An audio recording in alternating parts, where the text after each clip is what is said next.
Vi un video que decía Jehová es Satanás y me llamó la atención y me metí a verlo. Bueno, ellos llegaron a la conclusión de que Jehová es Satanás por este capítulo de la Biblia en la Reina Valera, 2 de Samuel 24:1, y la misma Biblia, 1 de Crónicas 21:1. Lo leí muchas veces a ver si era yo o no sé. Pero veo que dice que fue Yahweh el que incitó a David, más no Satanás, porque no lo mencionan. Y cuando lo leo en la Mesiánica, sí mencionan a Satanás. Y ahora, en uno de los dos dice que Yahweh incitó. Lo que voy a hacer es leer los versos rápidamente, pero repito, no voy a ir tan a fondo como lo hice la vez anterior. Dice 2 de Samuel 24:1, volvió a encenderse la ira de Yahweh contra los Israelim e incitó a David contra ellos. La ira de Yahweh incitó a David contra ellos. Entonces aquí en este verso, si lo leemos con cuidado y si ponemos atención a lo que se nos está diciendo por el contexto y comparando verso con verso, nos damos cuenta que la ira de Yahweh es entonces el ángel que llegó a ser conocido como Satán, el adversario. Satanás, que quiere decir adversario, no es adversario de Yahweh, es un ángel de Yahweh, fue creado por Yahweh, es un adversario de la humanidad en el sentido de que acusa con la ley, con la Torah, acusa al pecador y busca castigo para la humanidad. Por eso vino el Mesías Yahushua, para limpiarnos de todo pecado, para que el acusador no tenga nada en contra nuestro, puesto que, repito, el adversario, el enemigo Satanás, es enemigo de la humanidad, no de Yahweh. Y es enemigo de la humanidad, repito, bueno, hay varias razones por las que se volvió enemigo de la humanidad, pero en general como acusador toma la Torah para querer condenar a la humanidad. Y por eso cuando la ira de Yahweh se encendía contra algún pueblo, por ejemplo por sus pecados, el ángel enviado en algunas ocasiones, no necesariamente en todas las veces que sucedió por la ira del Todopoderoso, pero en estos versos en particular lo que se nos está diciendo es que el ángel que fue a consumar la ira de Yahweh es el que se conocería como Satanás, pero no está diciendo que Yahweh sea Satanás, porque leo otra vez, volvió a encenderse la ira de Yahweh contra los israelitas. Cuando Yahweh se enoja, envía un ángel, que es el que le dice a Yahweh, por ejemplo, las acusaciones de todos los pecados del pueblo. En el otro verso, 1 de Crónicas 21:1, se levantó Satanás contra Israel e incitó a David a que hiciera censo del pueblo. Entonces, la ira de Yahweh es el ángel conocido como el adversario. Por eso la ira de Yahweh está en contra de aquellos que pecan, como un adversario, como un acusador. Eso por un lado. Por otro lado, cuando vemos en la escritura, hay otras partes de la escritura donde vemos que Yahweh les preguntaba a los ángeles o a los espíritus, que cuál estaba dispuesto a ir a desviar a los profetas para que así engañaran al rey. En sí, cuando se lee en contexto, para que se entienda que no está Yahweh haciendo nada indebido, por decirlo así, por los pecados de este rey, el rey no merecía ganar una guerra que iba a pelear. Entonces Yahweh pregunta a los ángeles cuál podría hacer que todos los profetas se equivoquen, y un ángel, que volvemos a lo mismo, como el adversario, dice que él puede hacerlo, y va y desvía la palabra de todos los profetas, y el rey termina haciendo lo que necesitaba hacer para recibir lo que merecía. Entonces es similar en este caso. Yahweh es el líder, es el rey, y cuando necesita algo, digamos como en este caso el que se dé el castigo en contra del pueblo, entonces enviaba un espíritu, un ángel, para hacer algo, en este caso incitar a David a contar al pueblo. En sí, contar el pueblo era prohibido, por eso es que incitó a David a contar el pueblo, para que a través de contar al pueblo hubiese, por decirlo de alguna manera, una excusa con la cual ya se pudiese ejecutar el castigo. Ya el pueblo había cometido muchísimos pecados por los que merecía castigo, pero siendo David la cabeza del pueblo, Yahweh hizo a través del malaj, del ángel, que David contara al pueblo para ahora tener algo en contra del pueblo aún a través de la cabeza. Entonces esto nos muestra también cómo funciona el Todopoderoso, su reino, el rey como la cabeza del pueblo, la importancia de que el rey se mantenga firme, etcétera, etcétera. Pero en sí, con lo que me está preguntando, es un error que cometen por no interpretar correctamente la escritura. Y repito, Yahweh tiene como ángel al enemigo, Satanás, enemigo de la humanidad, enemigo por los pecados de la humanidad, y por eso hay ocasiones en las que ese es el ángel que es enviado a hacer algo. Por acá, Lilith era de carne. Cuando se habla de que Lilith fue hecha junto a Adán, se habla que se hizo de dos porciones de barro diferentes, por ende sí tenía un tipo de carne. Sin embargo, Lilith estuvo con Adán antes de que Adán y Eva comiesen del fruto. Cuando comieron del fruto fue que se recibió este cuerpo en el que estamos ahorita, con el pecado. Entonces tenían un tipo de cuerpo, pero diferente al que tenemos hoy en día. Entonces, como fue hecho de barro, sí se puede decir que tenía carne, pero no como la carne del ser humano de hoy en día. ¿Cómo controla las emociones? Bueno, primero sabiendo que son controlables. Y a lo que me refiero con eso es que mucha gente se deja llevar porque se da por vencido, se rinde y deja que el corazón, que lo que siente lo lleve a todo lado. Cuando uno entiende que Yahweh nos da la capacidad para controlar las emociones, entonces debemos empezar a poner más cabeza en lo que hacemos, porque si uno no piensa verdaderamente, o sea, si no se esfuerza por pensar en lo que está haciendo día a día, momento a momento incluso, va a terminar actuando automáticamente, y al hacerlo automáticamente todo lo que haga va a ser basado en lo que siente, en las emociones. Entonces es saber que puede controlarlo, pero saber que entonces tiene que poner atención a todo lo que hace, todo lo que piensa. No se puede dejar pensar cualquier cosa. Si usted sabe que algo que vaya a pensar va a afectar sus emociones demasiado, pues evita pensarlo, a menos de que sea algo necesario de pensar, y por ende ahí es donde tiene que enfrentar los miedos, por ejemplo. Entonces controlar el miedo, que es una de las emociones, controlar la ansiedad, sabiendo que Yahweh tiene control, y eso es parte de la fe. Entre más usted crezca en fe y en confianza en Yahweh, menos ansiedad va a tener, o menos preocupaciones va a tener. Y Yahushua el Mesías nos da la paz que sobrepasa todo entendimiento, y eso es clave en este mundo. Entonces, cuando usted se sienta que tiene ansiedad o lo que sea que esté sintiendo, le debería pedir al Todopoderoso en el nombre de Yahushua que le dé la paz que sobrepasa todo entendimiento, la paz que Él da. Y por supuesto, si lo va a hacer, hágalo con fe y crea que Él se la va a dar. Y a partir de ahí tenga fe en el Creador, confíe en el que Él le va a dar lo que usted necesite, lo va a guiar por donde usted tenga que ir, le va a fortalecer para que usted no caiga, porque no se trata de que Él haga todo, sino que nosotros debemos poner de nuestra parte, por supuesto. Dice por acá, podría explicar Lucas 24, 44, 49, énfasis en el 49. ¿A qué se refiere cuando dice que se queden en la ciudad? Dice, luego les dijo, estas son las palabras que os hablé os hablé estando aún con vosotros, que era necesario que se cumpliera todo lo que está escrito de mí en la Torá de Moshe, en los profetas y en los salmos. Los salmos como nombre que se le da a todos los escritos, o sea, salmos, proverbios, crónicas, etc. Ahora, los salmos son súper proféticos con respecto a Mashiach, pero en sí toda la escritura del Antiguo Testamento habla en una u otra parte de la venida del Mesías. Entonces, estas son las palabras que os hablé estando aún con vosotros, que era necesario que se cumpliera todo lo que está escrito de mí en la Torá de Moshe, en los profetas y en los salmos. Entonces les abrió el entendimiento para que comprendieran las escrituras, y les dijo, así está escrito. Pero aquí es cuando les estaba revelando cómo en toda la escritura estaba que Él tenía que venir y morir.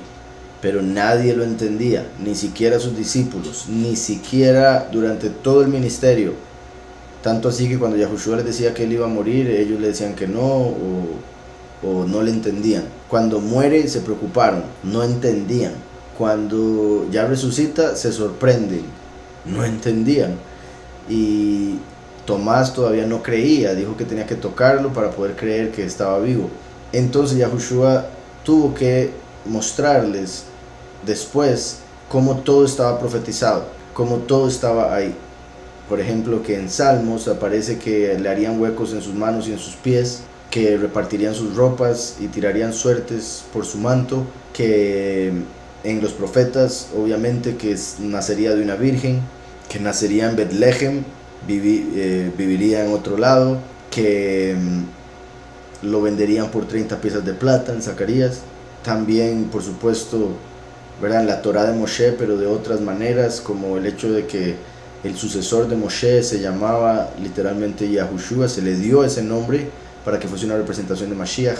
El hecho de que Yahudá se casa con la hija de Shua para que se forme el nombre de Yahushua, y otro montón de ejemplos que vemos a través de toda la escritura, repito, Torá, profetas y salmos, como dice aquí Yahushua. Entonces hasta ese momento les dio entendimiento para que pudiesen comprender que las escrituras revelaban que él tenía que venir y morir, cosa que, repito, no entendían y que aún no entienden los judíos, puesto que cuando uno se los explica tristemente por todo lo que los rabinos de los últimos 2000 años les han dicho, han inventado y han escrito en el Talmud, tienen un montón de excusas que en realidad no tienen sentido si uno las piensa, pero tristemente tienen sus interpretaciones para las profecías que se cumplieron con Yahushua, para rechazarle, y prohíben a los judíos con maldiciones y demás que lean, por ejemplo, Daniel 9 y calculen el tiempo, porque en Daniel 9 se profetiza el año en que llegaría el Mesías y que moriría el Mesías, y ellos aún así lo vieron llegar y lo mataron, a pesar de que llegó en el año y en el mes que decía la escritura que llegaría,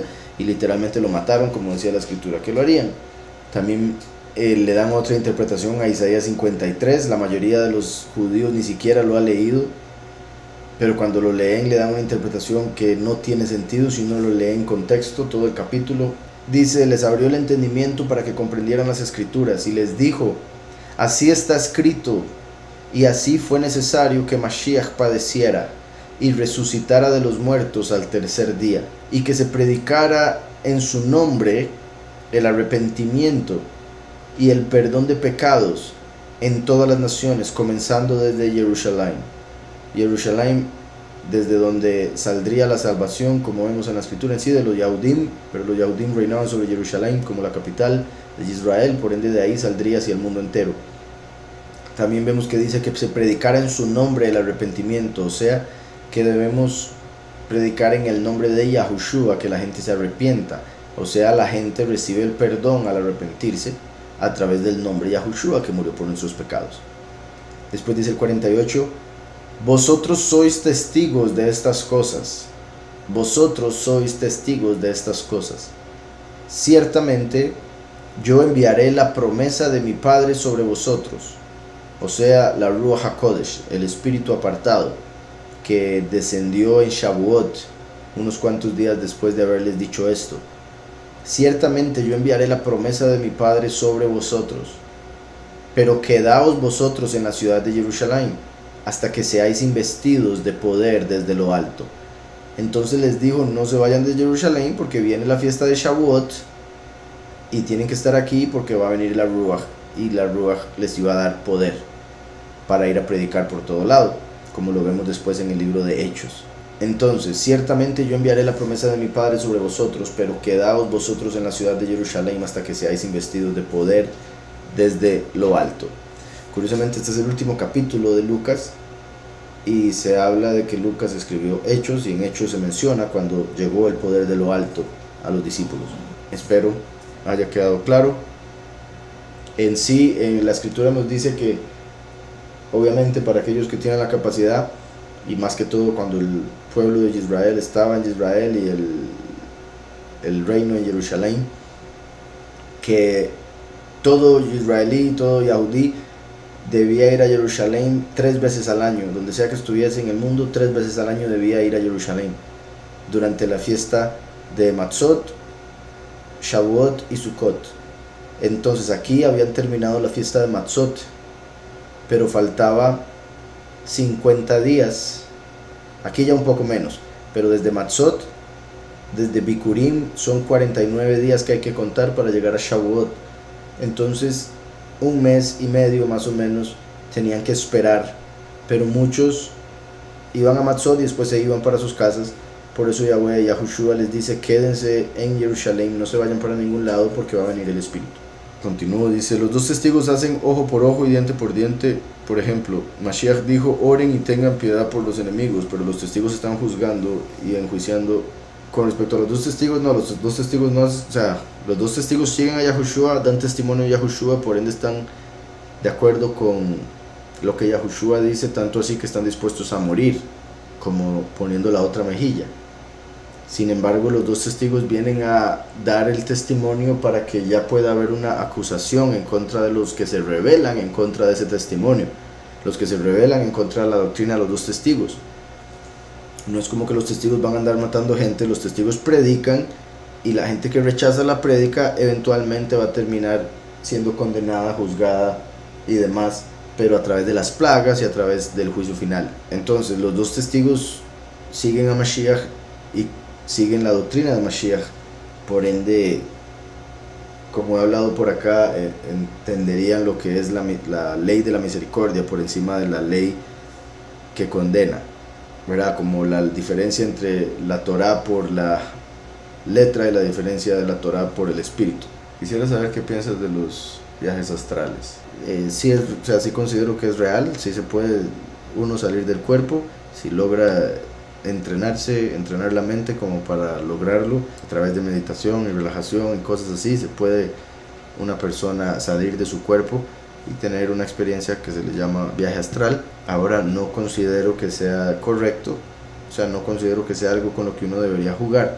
Obviamente sí me parece interesante y por supuesto que como persona que le gusta lo espiritual y demás, al creer que se puede, pues puedo entender el deseo de probarlo, ese es mi punto, pero el hecho de que yo no vea en la escritura nada, nunca, con respecto a que uno debería o puede hacerlo, por ejemplo, solo el hecho de no ver eso hace que no lo quiera buscar hacer.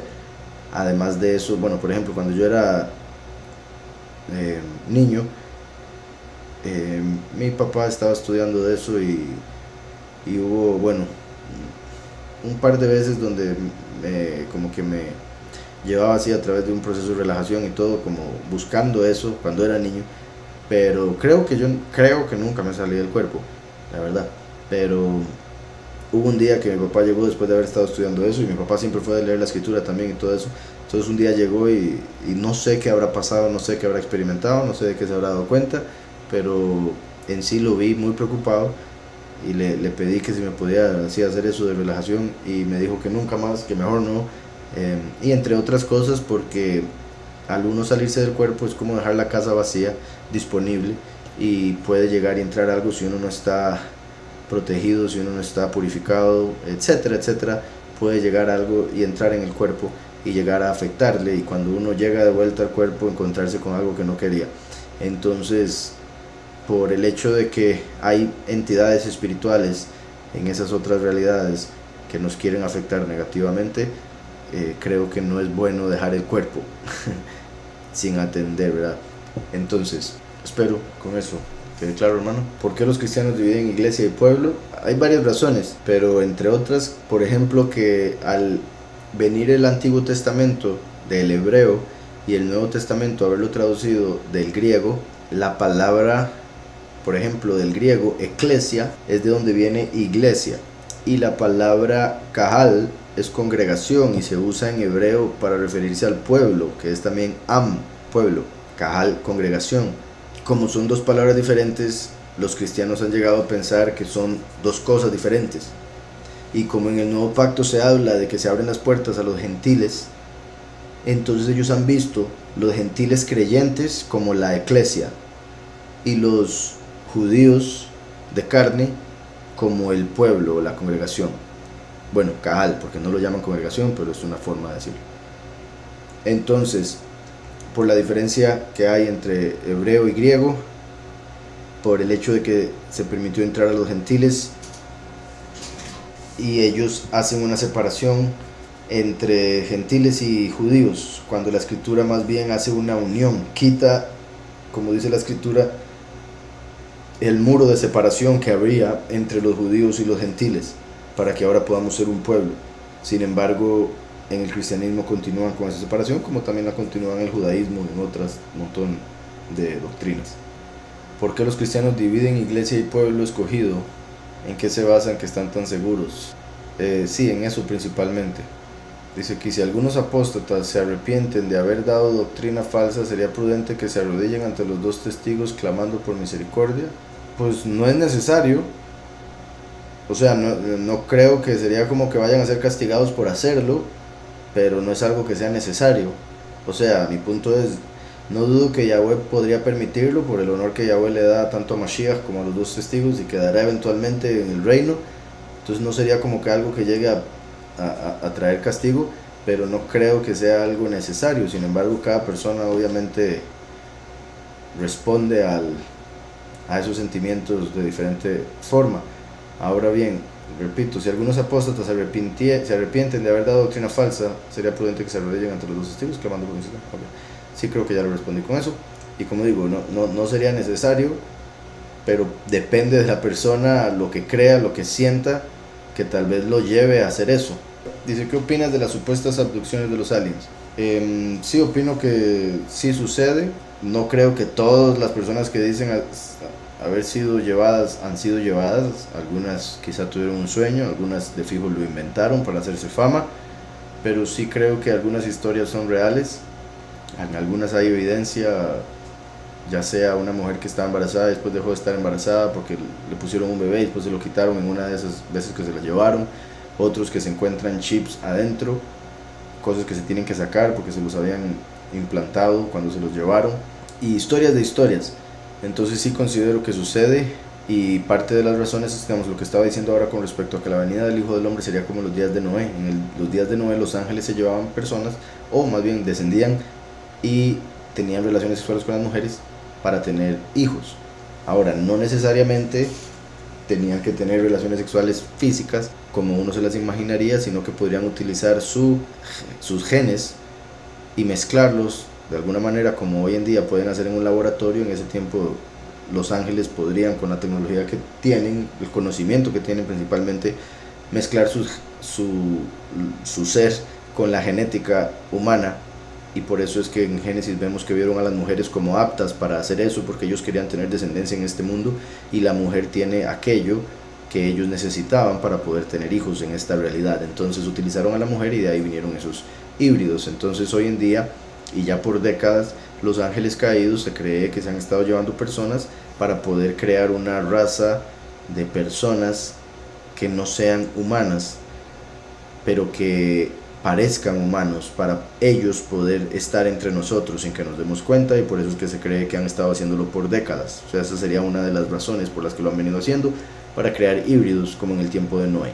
Y en otros casos, cuando no toman nada del hombre o de la mujer, cuando no hacen esos experimentos que hacen en muchas de las abducciones, en otros casos se los han llevado para darles mensajes, como para ir preparando a la humanidad para cuando se vayan a presentar, o para que vayan creyendo en que existen y todo eso. También no necesariamente las personas son llevadas a una nave o al espacio como ellos creen.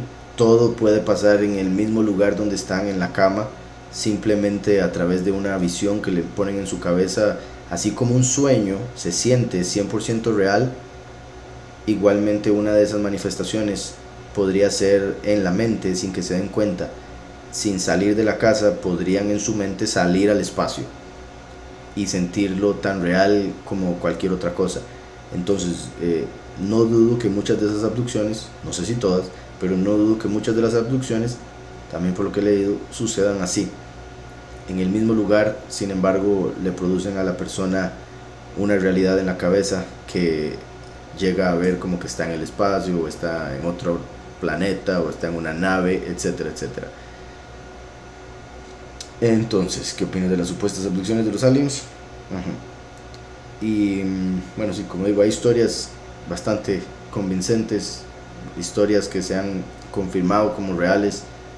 Hay una, de hecho, que hicieron una película, pero ya hace años, la película de un hombre que se llamaba Travis Walton. Hicieron un libro y una película al respecto, de un hombre que se lo llevaron y después apareció como una semana después y contó toda la historia.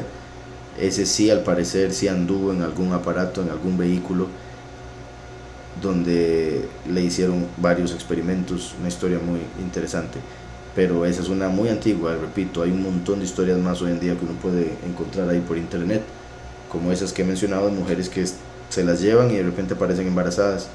4 meses después se las vuelven a llevar y se despiertan y están sin el hijo, y las personas les dicen que fue un problema psicológico, que se inventaron el hijo y todo eso. ¿Qué repercusiones tienen hacer fuera del matrimonio? Creo yo, principalmente las repercusiones son obvias, en el sentido de que al no tener, bueno, depende, papá o mamá, normalmente es el papá el que no está, tristemente, eso va a hacer que el niño le falte un montón de cosas con respecto a su crianza, que el hombre o la mujer aún, en el sentido de, o sea, obviamente el hombre necesita esa parte del padre para saber lo que es ser un hombre y demás, pero también una mujer necesita un padre, por supuesto, para otro montón de cosas. De hecho, como se sabe, normalmente la mujer, la madre, se conecta más con el hijo y el papá se conecta mucho con la hija, cuando está el papá en casa, cuando hay una familia bien formada. Entonces, eso mismo muestra que la mujer, las niñas necesitan mucho de sus padres. Entonces, solo el hecho de no tener a uno de los dos en casa va a traer un montón de repercusiones. Similar en el aspecto espiritual, así como hay maldiciones generacionales, se puede decir que al tener relaciones sexuales fuera del pacto, se está haciendo en pecado.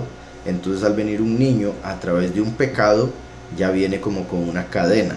Entonces va a tener, así como va a tener dificultades en la vida por no tener la crianza necesaria, correcta, de un papá y una mamá, también va a tener problemas espirituales al haber venido de esa manera al mundo. Sin embargo, como sabemos, toda maldición generacional y cualquier problema espiritual puede ser roto y podemos ser liberados en el nombre de Yahushua, y eso tiene que estar claro. Y como, digamos, el mismo David era llamado un hijo de fornicación, por ejemplo. Entonces vemos que son cosas que pueden traer obstáculos a la vida, pero que bendito Yahweh, en Yahushua podemos todos vencerlos, esos obstáculos. Sí, igual, o sea, es que esas repercusiones que mencionaba, ¿verdad? Hay que entender que tristemente hoy en día el mundo está tan torcido, tan volcado, que aún hay familias donde se casaron bien, bueno, por un lado se casan en otro nombre y hacen otro montón de otras cosas, pero digamos, se casan bien, están en un pacto, tienen hijos, pero ya sea los padres solo están pensando en dinero, o los padres no se aman el uno al otro, o los padres en realidad no cuidan a los hijos, los cuidan otras personas, o etcétera, etcétera. Son tantas formas en las que este sistema se ha encargado de que los niños que vengan al mundo casi que vengan solos, a criarse solos o criarse a través de la televisión, que es todavía peor. Que este que me menciona aquí es uno de tantos. Ahora, obviamente no lo estoy justificando, no estoy justificando el tener hijos fuera de matrimonio, simplemente estoy diciendo que hay tanta gente que tristemente ha venido al mundo de esa manera, así como de otro montón de maneras incorrectas, aún estando en matrimonio, que la lucha espiritual es bastante dura, pero bendito Yahweh, por eso fue que Yahushua vino hace 2000 años, para que tuviésemos la llave para la libertad, para no tener que, como antes de Yahushua, estar condenado, por decirlo así, ya por solo haber nacido de una manera, estar condenado al menos ante la sociedad, ¿verdad? Porque obviamente no como que Yahweh lo fuese a condenar por cómo alguien nació. Entonces, sí, repercusiones similares a lo de una cadena generacional, una maldición generacional. Al venir a través del pecado al mundo, va a traer una inclinación al pecado la persona, en pocas palabras. ¿Podría explicar cuáles serían los tiempos o meses que se darán de los sellos de Apocalipsis? El libro de Daniel nos habla de que el fin de los tiempos va a durar 7 años. La última semana de Daniel es lo que se conoce por lo que vemos en Daniel 9, acerca de 70 semanas de Daniel. La última semana de esas 70 es lo que vemos que se explica en el Apocalipsis. Obviamente en el Apocalipsis se nos dice mucho más que eso, pero en el Apocalipsis, o lo que la gente entiende como Apocalipsis, como fin del mundo, como fin de los tiempos, es un periodo de 7 años. Aunque la gente entienda fin de los tiempos como una cuestión de un día, de una explosión, o de que todo se acaba en cuestión de momentos.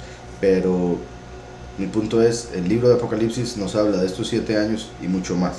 Pero la gente piensa que el libro de Apocalipsis solo se trata del fin, de la destrucción. Ahora bien, esos 7 años, la última semana de Daniel, es lo que estamos esperando a que empiecen. Algunas personas creen que ya han empezado. Este año pasado, por ejemplo, fue muy particular por lo del COVID. Sin embargo, como he explicado, estábamos esperando que se dieran algunas cosas que si no se daban, digamos, yo dije al menos que yo no diría que habría empezado a menos de que pasara, por ejemplo, lo de la Tercera Guerra Mundial. Entonces por eso es que he dicho que no creo que ya haya empezado. Mucha gente cree que el Mesías Yahushua murió en el año 30, lo que se conoce como el año 30 después de, lo que dicen después de Cristo. Entonces el año 30 sería cuando él murió. En el calendario gregoriano hay como 4 años que se perdieron, 4 o 3 años, porque no se contó el año 0 y otras cuestiones ahí, pero al contar desde el año 30, o sea, desde el año 30 sí se ha contado fielmente, por decirlo así, con ese calendario, que es de 365 días y un día extra cada 4 años, ¿verdad? El año bisiesto. El calendario de la escritura es de 364 días, un día menos. Por ende, si en el 2030 sería 2000 años después del 30, eso quiere decir entonces que tenemos, según eso, que el 2030 sería cuando ya todo debería cumplirse, según lo que vemos en la escritura, que duraría 2 días después de la primera venida, según Oseas 6. Ahora bien, esos son 2000 años de 365 días y un día extra cada 4 años. Si uno hace los cálculos de, por ejemplo, esos, en este caso, 2030 sería 2000 años después, pero ahorita estamos en el 2021, que en ese caso sería 1991 años después. Si agarramos los 1991 y lo multiplicamos por 365, ahí tenemos la cantidad de días y después podemos dividir eso entre 364, que es el calendario verdadero. Antes de eso hay que dividir 1991 entre 4 para tener la cantidad de días bisiestos. Se le agregan al resultado anterior y eso se divide entre 364.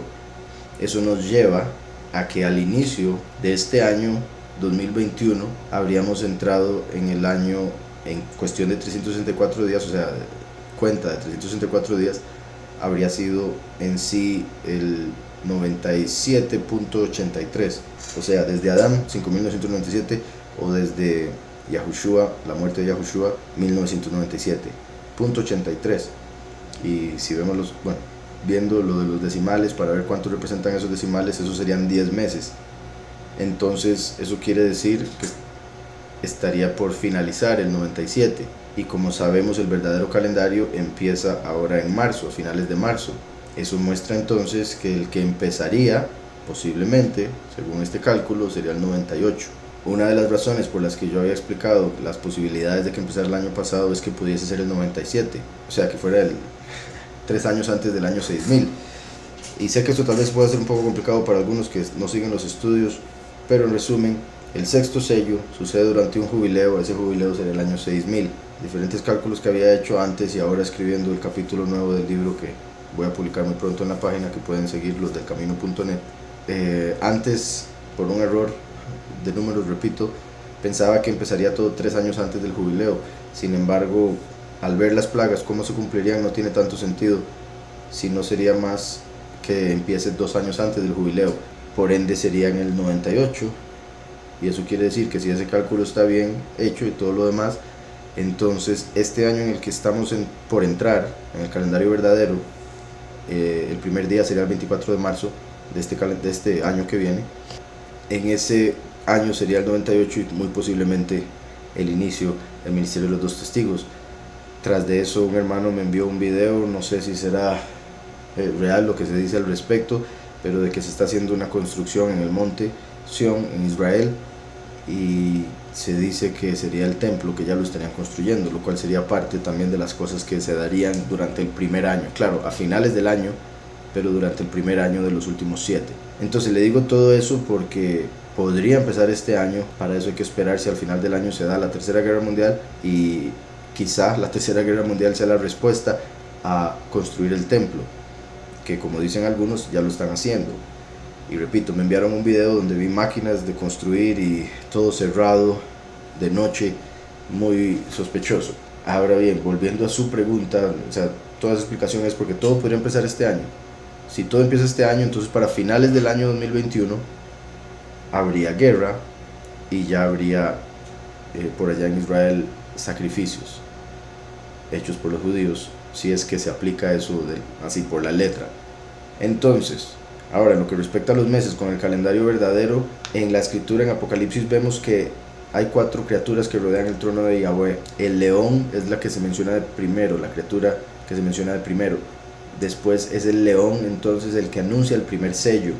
El león está conectado con, obviamente, con Yahudá y con la primavera. Entonces, al ser el león el que habla, eso querría decir que el primer sello se abre en primavera. Después con el orden de lo que es los 4 ángulos de la tierra, las 4 criaturas que rodean el trono y las 4 estaciones, eso parecería indicar que, digamos, el primer sello se abriría por ahí de marzo o abril, más seguro en abril, cuando se abra, no necesariamente este abril, pero un abril. El segundo sello se abriría por ahí de octubre, septiembre, octubre. En realidad podría abrirse octubre, noviembre, diciembre, en eso es cuestión de esos 3 meses, pero me refiero al inicio, cuando podría darse el inicio, o sea, lo más temprano, lo que podría suceder, por ahí de finales de septiembre, principios de octubre, el segundo sello. El tercer sello ya sería el segundo año. En el segundo año se daría el tercero, el cuarto y el quinto sello. El sexto sello sería el inicio del tercer año. El inicio del tercer año de la prédica de los 2 testigos. Sería el jubileo, y ahí sería donde ya los 2 testigos, por ser el jubileo, empezarían a sellar a los escogidos una vez que se revelen los nombres de los escogidos a partir del séptimo sello, que sucede ese mismo tercer año. Después de que se abre el séptimo sello, ese mismo tercer año, suenan las 7 trompetas en cuestión de un año más. En sí, 3 años y medio es lo que duran los sellos y las trompetas. Después vienen las plagas postreras y la guerra de Armagedón durante los últimos 3 años y medio. Ahora, espero con todo lo que le he dicho se haya respondido la pregunta. Y buenas noches, hermano. Favor explicar Apocalipsis 9 del 1 al 6. El quinto ángel tocó la trompeta y vi una estrella que cayó del cielo. Según lo que estaba comentando ahora, esto sucedería en el último año de los 3 años y medio de la prédica de los 2 testigos. El quinto ángel tocó la trompeta y vi una estrella que cayó del cielo a la tierra y se le dio la llave del pozo del abismo. Eso quiere decir un ángel. Los ángeles son representados por las estrellas. Un ángel que se revela, cae del favor de Yahweh, es echado de los cielos.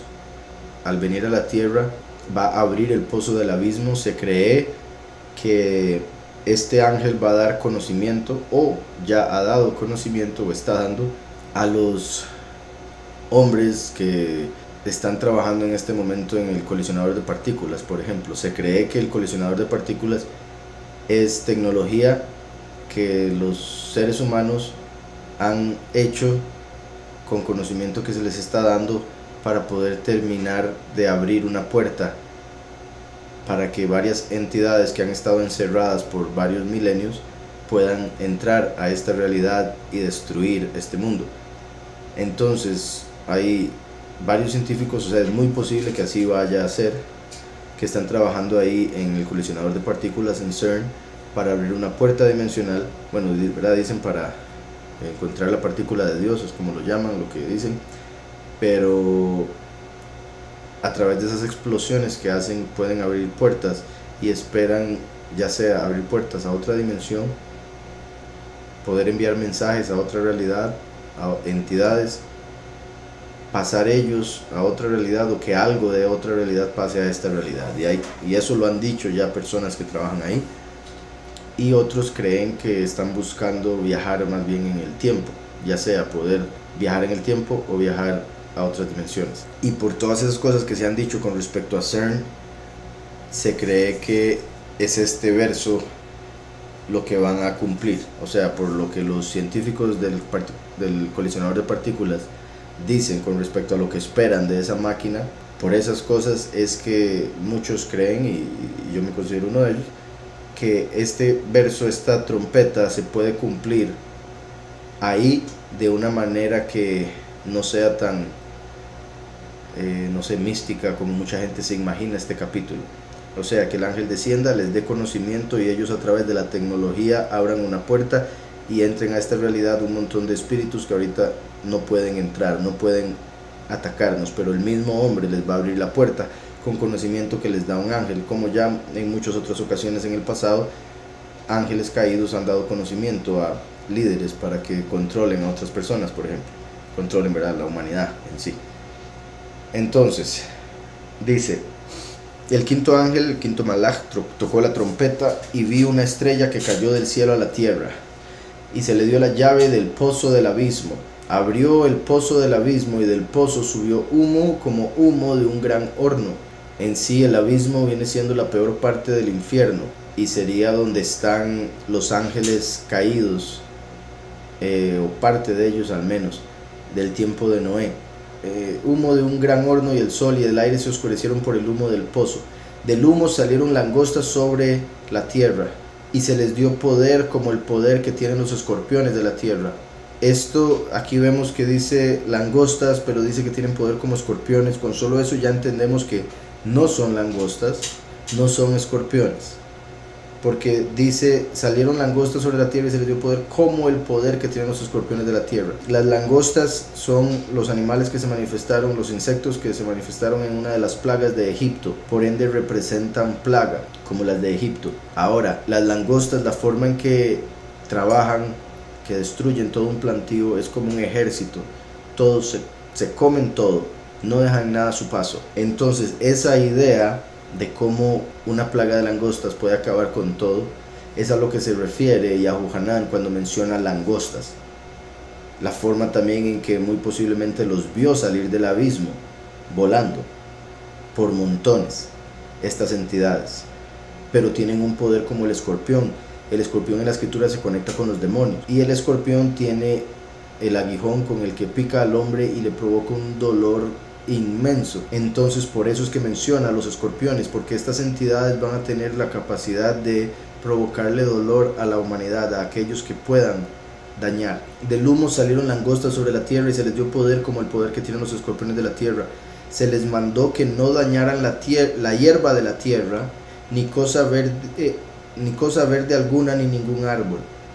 Ahí se nos confirma que no son langostas literales, porque las langostas se comen las cosas verdes, la hierba, las plantas, pero aquí dice que no se les permitió eso.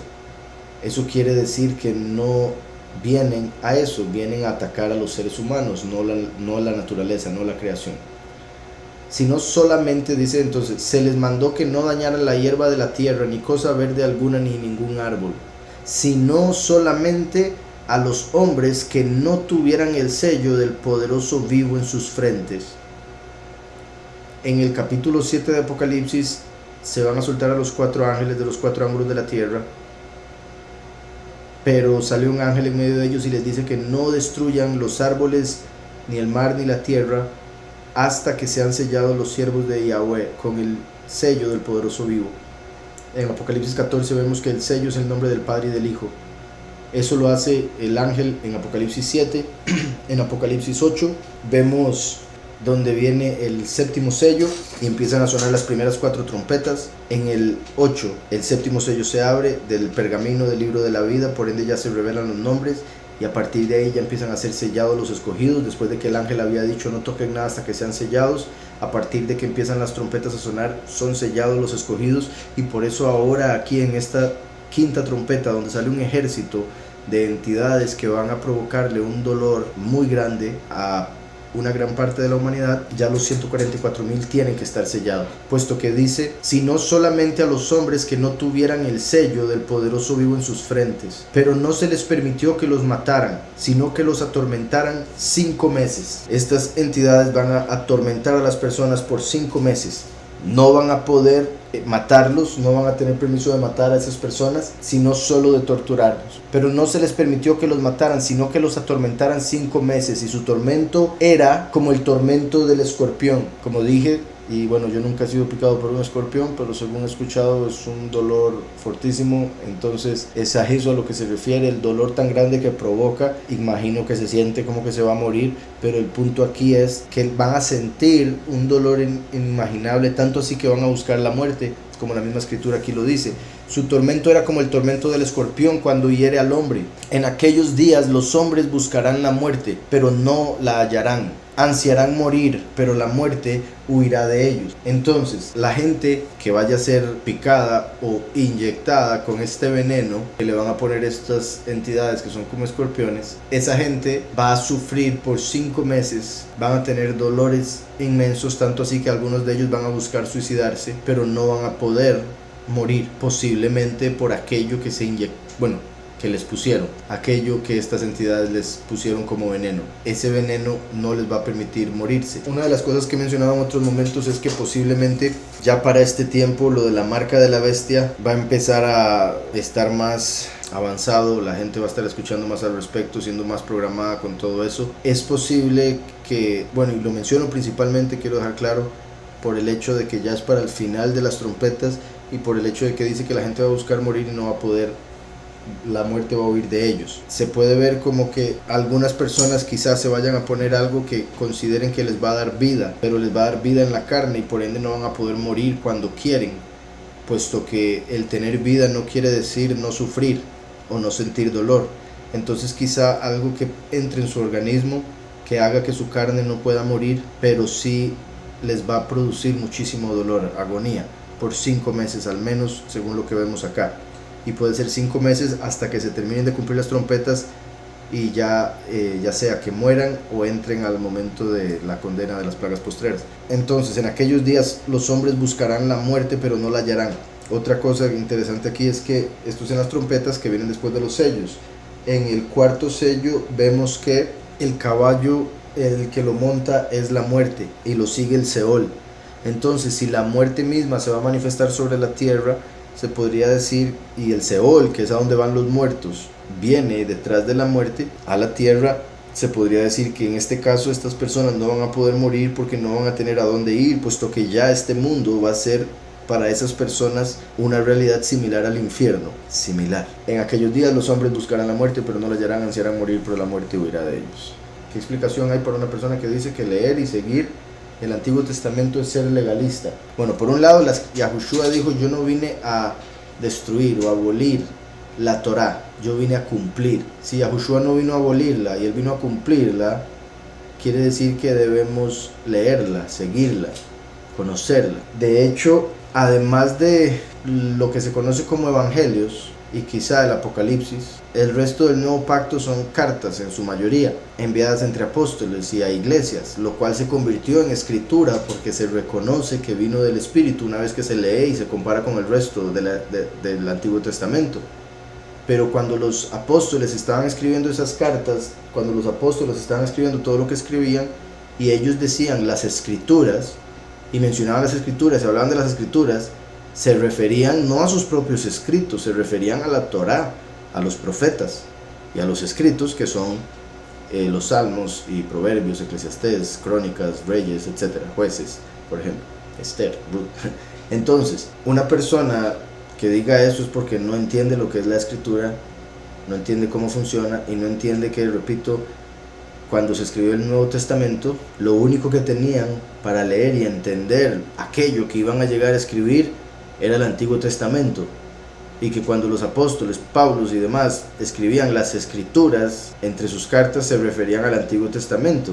Si Yahushua hubiese venido a parar eso como para que no tengamos que leerla por no ser legalistas como ellos dicen, por no entenderlas y por solo ver el punto de vista de los que siguen mandamientos de hombres, de aquellos que rechazaron a Mashiach, entonces rechazan la escritura. Porque ellos rechazaron a Mashiach, rechazan la Torá. Eso no tiene sentido, pero sí entiendo que lo hace mucha gente, tristemente. Repito, los apóstoles utilizaban la escritura, por ende nosotros deberíamos utilizarla. Yahushua no la abolió. De hecho, la Torá, los primeros 5 libros de la escritura, que son donde sale la ley, que por cierto usted me pone aquí Antiguo Testamento, pero la ley, lo que se conoce como la ley, son los primeros 5 libros del Antiguo Testamento. Hay muchos otros de los profetas y los escritos muy importantes, entre esos todas las profecías que mencionan a Yahushua. Si uno no conoce el Antiguo Testamento, ¿cómo va a poder reconocer a Yahushua como Mesías? Sino con una fe vacía, falsa en realidad, diciendo que cree en algo que no entiende, lo cual no es en realidad fe. El Antiguo Testamento no solo es la ley, y segundo, aún la ley tiene 2 niveles: la ley según la letra, que condena, y la ley según el espíritu, que nos muestra la justificación a través de la fe en el Mesías Yahushua, la semilla de Abraham que fue prometida en la ley, la Torá. Entonces es completamente importante. La base del Nuevo Testamento es el Antiguo Testamento. Sin el Antiguo Testamento no hay Nuevo Testamento, no se puede entender el Nuevo Testamento, no se sabe por qué hay un Nuevo Testamento, para qué se necesita un nuevo pacto, entre otro montón de cosas. Entonces es completamente errado pensar así. Decía entonces, ¿qué explicación hay para una persona que dice que leer y seguir el Antiguo Testamento es ser legalista? Y el Hijo trajo una explicación diferente y nueva en el Nuevo Testamento. El Hijo trajo la interpretación correcta, no es que trajo una explicación diferente, trajo la interpretación correcta. Por ejemplo, los judíos no aceptan al Mesías, entonces no aceptan el Nuevo Testamento, el Nuevo Pacto, pero ellos tienen el Talmud como la Torá oral, o sea, la explicación del Antiguo Testamento para ellos es el Talmud, para nosotros es el Nuevo Pacto, el Nuevo Testamento. A lo que me refiero es que el Nuevo Pacto nos revela cómo debemos estudiar el Antiguo Pacto, cómo debemos entender el Antiguo Pacto, pero hay que leerlo, hay que estudiarlo. Dice, escuché en uno de los programas algo de que al final de los tiempos los elegidos o escogidos tendrán que huir a las montañas. ¿En qué tiempo sería esto? ¿Qué señal habría y por qué motivo? Ok, la escritura dice en Mateo 24, Lucas 17 y Marcos 13 que va a llegar un momento cuando la abominación desoladora se va a manifestar en el mundo. La abominación desoladora es otro nombre del anticristo, el verdadero anticristo, no el que los cristianos están esperando. Los cristianos están esperando que la bestia sea el anticristo, un líder político que va a tener mucho poder en el mundo, mucho control. Lo van a ver como un salvador, pero en la política, en lo que respecta a gobernar naciones. Mientras que el anticristo va a ser alguien que se va a manifestar como el verdadero Cristo, como todo el mundo lo ha pintado y se lo imagina en las falsas doctrinas. Entonces, como los cristianos esperan que la bestia sea el anticristo, cuando el verdadero anticristo, la abominación desoladora, se manifieste, tristemente muchos que se consideran cristianos van a creer que ese es el que esperaban como Mesías y por eso lo van a aceptar, tristemente. Eso muestra que no conocen la escritura, que verdaderamente no conocían a Mashiach y que estaban siendo engañados por su propio corazón, la inclinación al mal. El verdadero anticristo va a ser alguien que se va a presentar en el mundo copiando lo que la gente espera del Cristo. Anticristo, en vez de ser, o sea, lo que la gente se imagina como en contra del Cristo, como todo lo contrario a, en realidad es en vez de Cristo, en vez del Mesías, es lo que significa anti, en vez de. Entonces, el falso Mesías va a venir a hacerse pasar por el Mesías, se va a poner en vez de, y va a utilizar todas las mentiras que este mundo se ha creído como verdades con respecto a cómo supuestamente se ve, porque no se ve como lo han pintado, y muy posiblemente entonces va a utilizar esa misma imagen que todo el mundo se ha creído. Entonces va a llegar un día donde la manifestación de la abominación desoladora se va a dar en la tierra y la gente se va a poner como loca y va a empezar a decirle a sus vecinos y hermanos y familiares, ya llegó, vamos, está aquí, está allá, como dice Yahushua en Mateo 24. Le van a decir, está aquí, está allá. Yahushua dice, no corra, no vaya, sino que corra en dirección contraria, huya a las montañas. Porque de cierto os digo que esa misma noche habrán dos en una casa, uno será tomado y otro será dejado. Ese verso que acabo de mencionar, los cristianos lo toman para decir que eso es el rapto y que ellos van a ser llevados vivos. Pero antes de eso, Yahushua mencionó a aquellos que deben huir. ¿Por qué deben huir? Porque van a llegar a llevárselos a unos. Los discípulos le preguntan, ¿a dónde se los van a llevar? Yahushua les dice, donde vean los buitres, ahí van a estar los cadáveres. Donde vean los buitres, ahí va a estar el cuerpo muerto, dice Mashiach en Mateo. Entonces, los que son llevados para morir. Los que huyeron para no tener que pasar por eso. Los que son dejados porque se les pone la marca de la bestia. Aceptan la marca de la bestia, entonces no los matan, los dejan vivir. Mucha gente se va a poner la marca de la bestia porque la va a desear, la va a pedir, otros porque los van a obligar, y aquellos que no se la pongan, los van a matar. Y cuando digo los van a obligar, me refiero los van a obligar con esos argumentos, como o se la pone o se muere. Eso pues mucha gente lo vería como obligado, pero en realidad la muerte sería la única salida en ese momento de un mundo de solo sufrimiento. Cuando el falso Mesías se manifiesta en la tierra, ese sería el momento en el que habría que huir, y la huida, eso es el segundo éxodo, duraría cuestión de días, a diferencia del primer éxodo, por si algo, sería cuestión de días. Todo parece ser que sucedería durante la fiesta de Sukkot, que es el 15 del séptimo mes del calendario hebreo, que es por ahí de octubre más o menos, cuando suceda. Las escrituras mencionan que la tierra va a ser quemada. ¿Es literal? Sí. Así como el agua cubrió la tierra literalmente, la tierra va a ser quemada literalmente, después de que los pocos escogidos hayan sido transformados, llevados a otro lugar a ser protegidos. Es posible también que en el cuerpo nuevo no haya fuego que lo pueda destruir, por ende no importaría donde estén, pero eso ya es otro tema. Y los muchos morirían, estarían ya resucitados para ese momento, pero igualmente en un lugar siendo protegidos de todo el fuego que va a pasar por la tierra para purificarla. Dice, o se puede ver como fuego significando justicia. También, ¿verdad? Eso es lo principal, es justicia, es prueba, pero literalmente la escritura dice que el fuego se va a calentar, de hecho se está calentando, por eso es lo que llaman calentamiento global. El sol se va a calentar porque en las plagas postreras va a quemar a la gente literalmente, y después va a caer granizo mezclado con fuego de 40 kilos, y eso va a quemar muchas otras partes. Y entonces sí vemos en Apocalipsis bastante fuego literal. Sofonías 1:18, ni su plata ni su oro podrá librarlos en el día de la ira del soberano, cuando por el fuego de su celo toda la tierra sea consumida, porque él hará una destrucción total y terrible de todos los habitantes de la tierra. Sí, ahí se refiere a juicio en general, o sea, al fuego como juicio, pero repito, en las plagas se menciona fuego literal similar al que se dio en el diluvio de Noé. Y Yahweh prometió que no volvería a destruir la tierra con agua. Esa promesa deja que Yahweh pueda destruir la tierra con fuego. Por ende, como ya lo hizo con agua, y la escritura dice que la venida del Hijo del Hombre sería como los días de Noé y como los días de Lot. En el tiempo de Noé fue mundial, con agua. En el tiempo de Lot fue local, en Sodoma y Gomorra, con fuego. Entonces la venida del Hijo del Hombre sería como los días de Noé y como los días de Lot, porque va a ser mundial, pero con fuego. Porque en el día de Noé prometió que nunca más destruiría toda la tierra con agua. Entonces esta vez va a destruir toda la tierra, pero con fuego, como lo hizo en el tiempo de Sodoma y Gomorra. Dice Sofonías 3:8, por tanto esperadme, declara el soberano, hasta el día en que me levante como testigo, ¿verdad? Como uno de los dos testigos de Apocalipsis 11. Dice, porque mi decisión es reunir a las naciones, juntar a los reinos para derramar sobre ellos mi indignación, todo el ardor de mi ira, porque por el fuego de mi celo toda la tierra será consumida.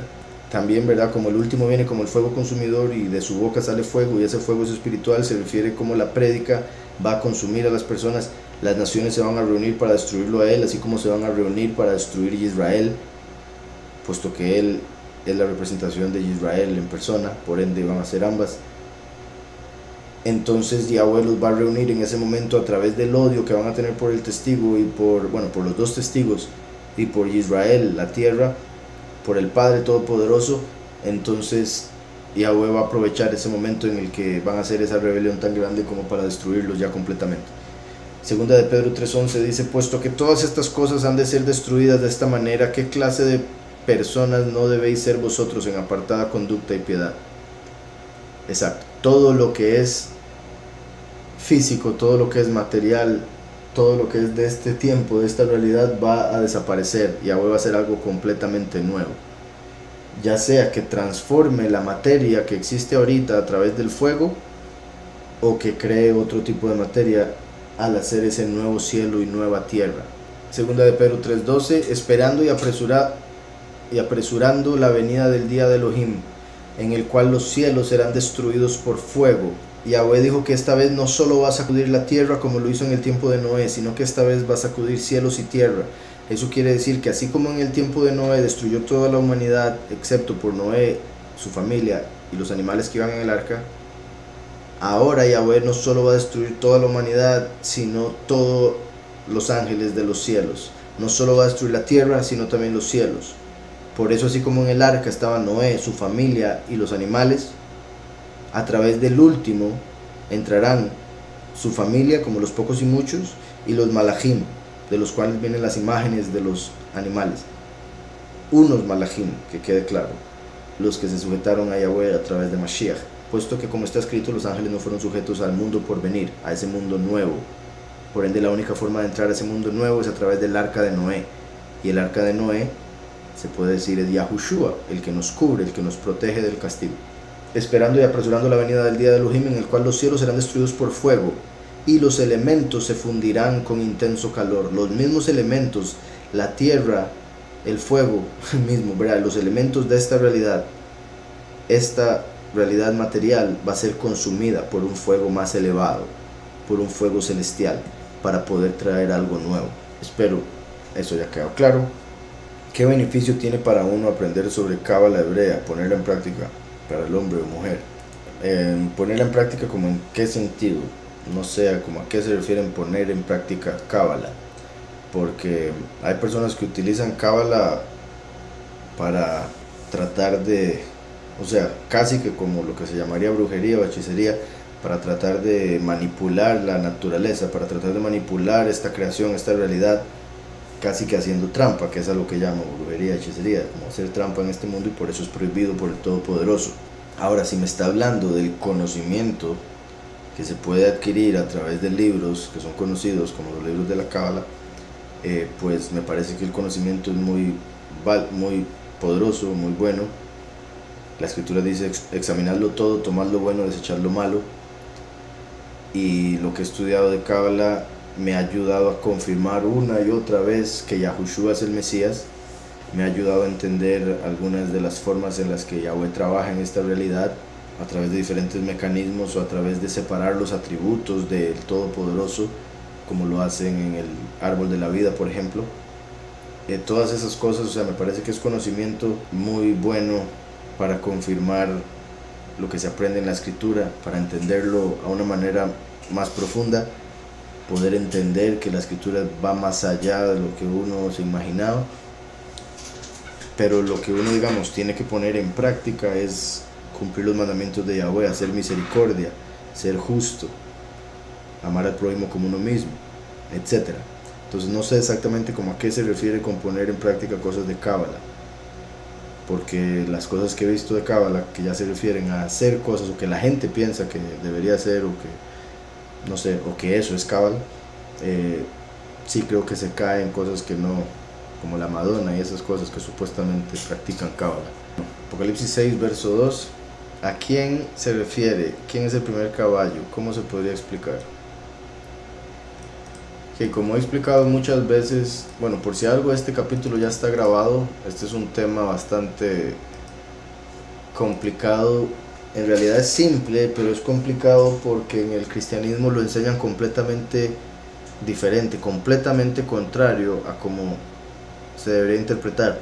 Entonces, al venir del cristianismo y escuchar la interpretación correcta, hace que se dé un cortocircuito en la mente, y hace que la persona no entienda cómo es eso posible, y lo vea como, no lo logre entender.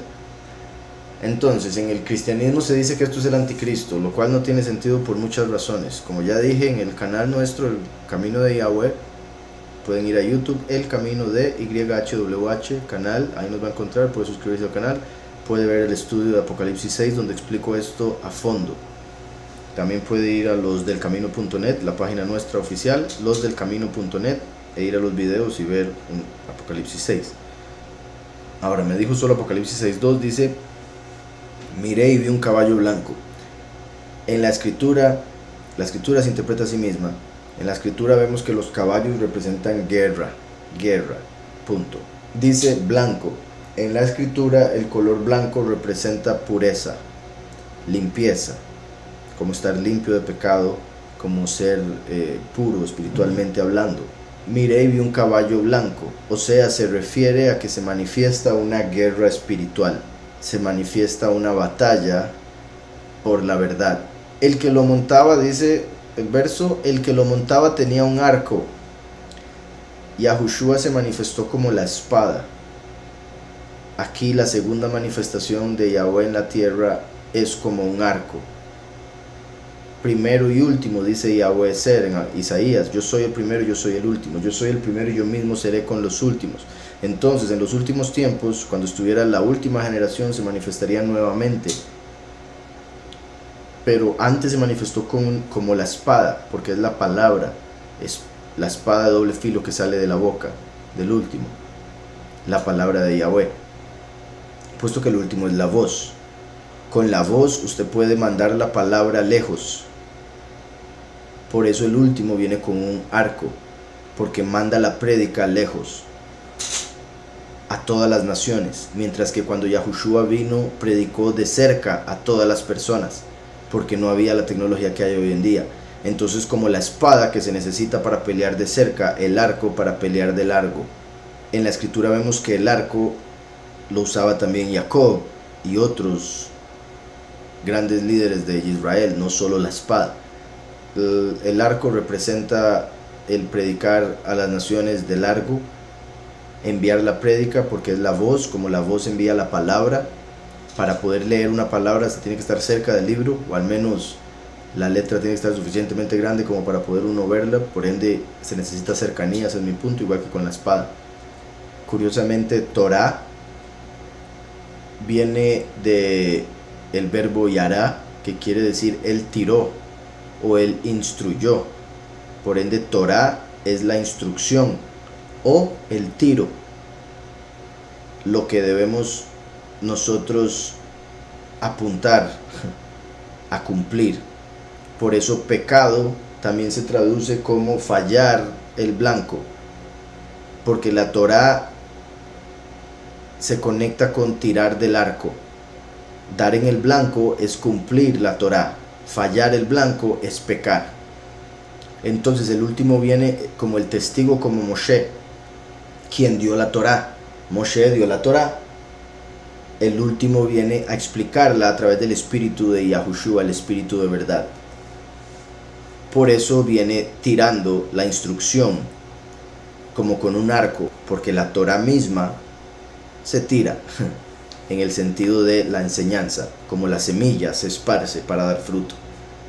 Entonces, el que lo montaba tenía un arco y le fue dada una corona, porque es el que se va a convertir en el Rey de Reyes. Este es el príncipe que aparece en Daniel 9, el Nagid. Curiosamente, en Daniel 9 los cristianos también dicen que es el anticristo, a pesar de que, como ese capítulo ya está grabado, ya lo he explicado, y hasta escribí un artículo en la página nuestra, losdelcamino.net, por si lo quieren leer, con respecto a la identidad del príncipe que ha de venir. El príncipe de príncipes, el príncipe del pacto, como aparece en Daniel, es Micael, que viene al mundo como humano y se le da una corona para que se convierta eventualmente en el Rey de Reyes a través de, obviamente, Yahushua HaMashiach, que nos hace reyes y sacerdotes. Entonces, el que lo montaba tenía un arco y le fue dado una corona, porque viene a gobernar. Se le da autoridad. Y salió venciendo y para vencer.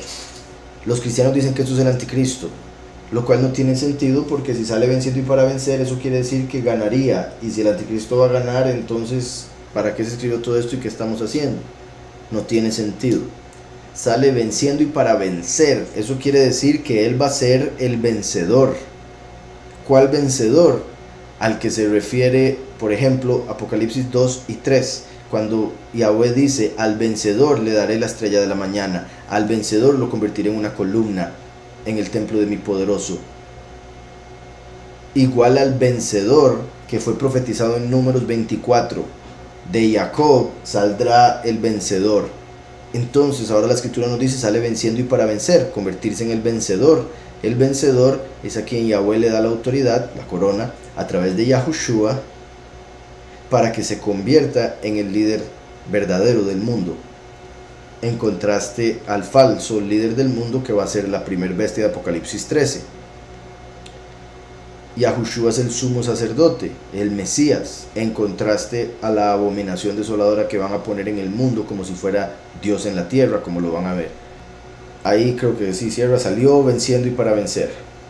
Espero eso le quede claro, y traté de resumirlo porque, como le digo, es un tema complicado, más que todo por las interpretaciones incorrectas que se le han dado. Una pregunta: ¿qué te parece el rock o reggaetón o el rap o ritmo de salsa cristiano, eso agrada al Todopoderoso. Pues como ya he explicado por acá, principalmente debemos, o sea, prestar atención a la letra, cuál es el mensaje que se está dando. Eso es principalmente, o sea, es lo que más importa. Por ende sería lo que, con respecto a esta pregunta, lo que Yahweh le pondría atención como para juzgar la canción. Ahora bien, yo no considero que el reggaetón sea un género musical, o sea, lo considero como género musical algo falso, algo hecho para provocar las emociones, provocar otro montón de cosas en esta generación en la que nos encontramos, y por ende no lo veo como un género muy positivo, por ende lo veo difícil. Similar, pero no exactamente, bueno, como he hablado con respecto a unos tipos de rock, algunos tipos de rock, pero en realidad el género rock es muy amplio y por supuesto hay un tipo de rock que tiene o buen mensaje o al menos que suena bien. Entonces obviamente eso se puede decir que son gustos, obviamente, y como Yahweh se manifiesta a través de cada uno de nosotros de una u otra manera, o sea, puso una chispa de Él en nosotros, que es lo que Él quiere reflejar al mundo, pero el mundo es el que lo apaga. Entonces, o sea, si una persona hace algo y a esa persona le gusta lo que está haciendo, pues se puede decir que esa conexión que esa persona tiene con eso que hizo, siempre y cuando sea positivo, viene del Padre. Por ende, por más que a otra persona no le guste, a Yahweh le gusta, porque lo hizo uno de sus hijos, o lo hizo una persona que le quiere complacer, o una persona que está poniendo en práctica aquel talento que Yahweh le dio. Entonces, desde ese punto de vista, no dudo que Yahweh disfrute el arte que una de sus creaciones vaya a hacer o crear, poniendo en práctica el talento que Yahweh le ha dado. Pero en general, he escuchado algún tipo de rock demasiado pesado, grotesco, que suena demoníaco, que dicen que es cristiano o que dicen que tiene buen mensaje, y no me parece que, o sea, porque también las cosas se sienten a través de la música, a través de la forma en que se tocan los instrumentos, la energía, la frecuencia que envían esos instrumentos, todo eso tiene que ver también, y obviamente el espíritu todo eso lo percibe o lo entiende de otra manera. Así como nosotros entendemos las palabras, el espíritu percibe la frecuencia, los instrumentos, el espíritu que inspiró el arte, lo que el artista está enviando a través de su creación, etcétera, todas esas cosas. Entonces son montones de detalles que uno debe tener en cuenta, tomar en cuenta a la hora de llegar a escuchar algo, a la hora de cantar algo o a la hora de producir algo. Como saben, yo produzco hip hop. De hecho, toda la música que sonamos aquí durante el programa es de nuestro sello Canis Major Army, y como el 80% soy yo y el otro es el hermano Soldier, el otro hermano que sale cantando en muchas de las canciones que sonamos por acá es Soldier, y otro hermano por ahí, Arman, que también sale en la apostasía, y ahí pronto saldrá con otra música. Entonces yo he visto lo que es, el que a alguien no le guste el hip hop o me critique por el hecho de que utilizo el hip hop para dar a conocer la verdad o la escritura. Y muchas veces cuando me lo preguntan, por ejemplo, lo que menciono es que el hip hop me parece como el mejor género para lo que hago, al menos, o para lo que quería hacer. No solo porque siempre me gustó, sino porque me parece que una de las razones por las que siempre me gustó es porque es el único género en el que, por un lado, las letras se prestan para escribir y describir muchas cosas, explicar, enseñar, revelar, ir en contra del sistema, además de que, muchas otras cosas con respecto a eso. Entonces me parece que el hip hop se presta muchísimo para lo que es enseñar y predicar, por eso es que lo uso, me gusta, además. Pero sí he visto algunos otros géneros, como esos dos que mencioné, que sí lo veo difícil, o sea, me cuesta verles a los reggaetón, no les veo el aspecto positivo espiritual, solo les veo un aspecto espiritual más que todo negativo. En el sentido del reggaetón tiene que ver demasiado con sexo y con cosas de este mundo, en el sentido de el consumismo de este mundo representado por música sería el reggaetón, en el sentido de algo barato de producir y de vender, y que tristemente se vende mucho por lo que le provoca a la gente en las emociones al bailar y todo eso, y lo que ponen de videos, sexo, plata y drogas, que también tristemente vino mucho del hip hop, cuando el hip hop se deterioró por todo el control que llegó a tener, porque vieron el poder que tenía como género musical, el poder que tenía sobre las masas, lo famoso que se había vuelto. Entonces se metieron los medios, se metió el sistema y lo convirtió en lo que mucha gente cree que es el rap hoy en día. Por otro lado, también con respecto a decir música cristiana, digamos, tristemente, como ya he mencionado, o sea, tristemente hay muchas canciones cristianas que me parecen a mí buenas, en el sentido de que tenían una buena intención la persona que la cantó, se siente, se escucha en la letra, pero al utilizar los nombres falsos, una vez que ya me llegué a dar cuenta de los nombres y todo eso, llegó a cambiar muchas de esas cosas y me cuesta escuchar esas canciones ahora, o las veo un poco diferente, por muchas razones. Entonces ya con solo eso le digo también mucho, pero vuelvo a una de las cosas primeras que dije, que si una persona siente en su corazón el aprecio por un género específico y siente alabar a Yahweh a través de ese género que tanto le produce a él, ¿verdad?, esa emoción de querer adorar a Yahweh, pues bendito Yahweh, y me parece positivo, pero habría que escucharlo para ver si es real, para ver si viene del Padre, o si es solo de las emociones, o si es solo para vender, o si es solo para hacerse famoso. Todas esas cosas en cierta forma se sienten y se escuchan. Entonces creo que es una cuestión de ver cada cantante o cada canción. Dice, ¿está mal consultar el tarot? Sí, aunque el tarot se sacó de la Torá, a lo que me refiero es, por ejemplo, de hecho ahora con lo que estaba hablando de la cábala y cómo mucha gente ha utilizado información de la cábala para hacer cosas que no deberían, similares a la hechicería, brujería, una de ellas es el tarot. El tarot, la palabra tarot, utiliza básicamente las mismas letras de Torah, y los símbolos que aparecen en las cartas del tarot son símbolos tomados en su mayoría, no todos, de la escritura.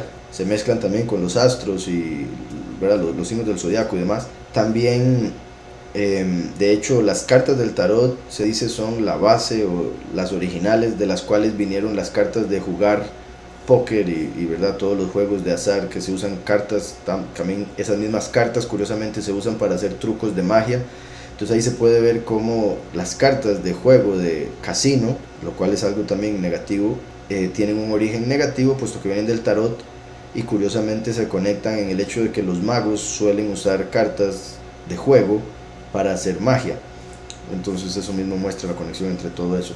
Las cartas de tarot se utilizan para adivinar cosas de una persona, ¿verdad?, como recibir mensajes de espíritus que se cree acomodan las cartas de una manera para revelar algo de la persona. Entonces sí es pecado consultar las cartas del tarot. La escritura nos dice que es prohibido consultar espíritus, y las cartas del tarot funcionan para consultar espíritus, en pocas palabras. Entonces sí, es prohibido consultar adivinos, espíritus, hechiceros, muertos, adivinos, brujos y demás. ¿Qué es el proyecto Blue Beam? El proyecto Blue Beam es un plan que tiene el enemigo, el sistema, para engañar al mundo entero un día específico. Han estado a punto de hacerlo en otras ocasiones, pero lo están guardando para un momento clave.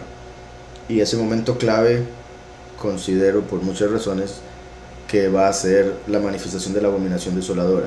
Cuando el anticristo se manifieste, van a utilizar el proyecto Blue Beam. El proyecto tiene 4 pasos. La primera etapa es la reevaluación del conocimiento arqueológico. Lo han venido haciendo por décadas, como lo decía ahora, escondiendo o destruyendo evidencia de que los dinosaurios vivieron con el ser humano, para poder terminar de establecer el Big Bang y la evolución que han inventado y enseñado en las escuelas, colegios y universidades. Entonces esa era la primera etapa. Segunda etapa, un espectáculo espacial. Esa va a ser ya el momento en el que el Mesías se manifestaría. Se cree que una de las razones por la de los chemtrails que han puesto en los cielos, se cree que además de para producir problemas de salud, problemas de respiración a los que viven bajo esos chemtrails, y posiblemente lo que hablaba ahora con respecto a lo que está sucediendo con la nieve en Texas y en España. Otra posibilidad que ven, y principalmente por los químicos que se utilizan en los chemtrails, se cree que va a ser parte de la proyección que van a hacer en los cielos. Llegaría un día en el que en las principales ciudades del mundo proyectarían un holograma de aquel al que esas naciones considerarían su Dios, un holograma tan real que lo verían como algo completamente físico, como la manifestación de su Dios en las nubes. Curiosamente, ¿verdad? El cristianismo esperan a Jesús viniendo en las nubes, entonces principalmente es a Jesús el que van a presentar. De hecho, digamos, si es una ciudad musulmana, va a aparecer uno representando a Alá. Si es en una hindú, bueno, pues ahí hay miles de dioses, pero escogerían a uno muy posiblemente, o aparecerían varios, y después todas las imágenes se volverían una sola, y esa una muy posiblemente sería la imagen que todo el mundo conoce como Jesús. Y digo muy posiblemente por el hecho de que, bueno, lo que vemos en Apocalipsis, lo engañada que está la gente hoy en día con esa imagen y demás. Entonces el proyecto Blue Beam, la segunda etapa sería mostrar en los cielos al falso Mesías como un holograma que todo el mundo se creería. Algunos otros creen que lo que van a mostrar en los cielos va a ser una invasión alienígena. En vez del Mesías, una invasión alienígena. Lo del Mesías queda perfecto por muchas razones, entre otras, curiosamente he escuchado una entrevista ya muy antigua, no sé si todavía estará en YouTube, donde un hombre comentaba, él había trabajado para el gobierno y que hubo un momento donde estuvieron a punto de proyectar y esto estoy hablando de que era antiguo, o sea, hace décadas que ya tenían la capacidad de hacer esto. Obviamente hoy en día la tecnología es mucho más avanzada y por ende sería mucho más engañoso lo que harían, pero estuvieron a punto el gobierno de los Estados Unidos de proyectar la venida de Jesús a Cuba una vez para poder controlarlos, para poder engañarlos a todos, pero decidieron no hacerlo a última hora. Por eso dije que esa es la carta que están manteniendo bajo la manga para el fin de los tiempos. Pero repito, hay otros que creen que lo que van a proyectar es una invasión alienígena. Es posible que lo utilicen para ambos, pero también, como he dicho, como los ángeles caídos van a venir a destruir la tierra y los ángeles caídos se hacen pasar por aliens, entonces es posible que la invasión alienígena que llegue a suceder sí sea real en parte, real en el sentido de que van a haber entidades reales, pero no van a ser extraterrestres, serían ángeles caídos. Pero repito, proyecto Blue Beam, algunos piensan que es para engañar a todo el mundo de que viene una invasión alienígena, entonces proyectarían ovnis por todo lado y todo el mundo se volvería loco, entraría en pánico y aceptaría lo que sea que el gobierno les diga para salvarse. La tercera etapa sería comunicación telepática. Ya tienen esta tecnología igualmente hace décadas, ellos ya conocen la frecuencia del pensamiento humano, entonces digamos, un sonido tiene una frecuencia que la podemos captar a través del oído como un sonido audible, pero hay sonidos, frecuencias que no podemos escuchar con este oído. Por ejemplo, animales sí pueden escuchar y nosotros no. Ahora bien, nuestros pensamientos son como pulsos eléctricos, y digamos, si lo vemos, como lo puedo poner, por un lado, han hecho unos experimentos con personas esquizofrénicas para ver de dónde venían las voces que escuchan, que dicen escuchar, e hicieron experimentos y se dieron cuenta que la parte del cerebro misma que se activa cuando uno escucha una voz, se activaba cuando ellos decían escuchar una voz. Entonces sí escuchan voces, la cuestión es de dónde vienen esas voces, de quiénes son esas voces y por qué no todos las escuchan. Entonces hay una frecuencia en la que unas entidades le hablan a las personas y que solo las personas que reciben esa frecuencia pueden percibir. Entonces, en sí, en pocas palabras, ya conocen la frecuencia de los pensamientos humanos y por ende pueden transmitir pensamientos, pueden transmitir ideas, pueden transmitir palabras directamente a la mente de la gente, y eso haría que la persona pensara que es el Todopoderoso hablándole, porque le está hablando al corazón, no lo está hablando como audible. Entonces presentarían al falso Mesías en los cielos, y si hay una persona, digamos 3 personas viendo al falso Mesías desde la tierra, viéndolo en las nubes por la proyección holográfica, si una persona habla francés, otra inglés y otra español, la que habla francés lo escucharía en francés, la que habla inglés lo escucharía en inglés, la que habla español lo escucharía en español, y los tres serían engañados pensando que es el Todopoderoso hablándoles al mismo tiempo a todos, directo al corazón, etcétera, etcétera. Entonces, ya con solo esas tres etapas es suficiente para que todo el mundo quede engañado. La cuarta etapa serían manifestaciones sobrenaturales, que es lo que la escritura habla en Tesalonicenses como falsos milagros, que el falso Mesías se va a manifestar y va a hacer falsos milagros, y con esos falsos milagros va a engañar a la humanidad, haciéndole pensar que es el Todopoderoso. Eso es el proyecto Bluebeam.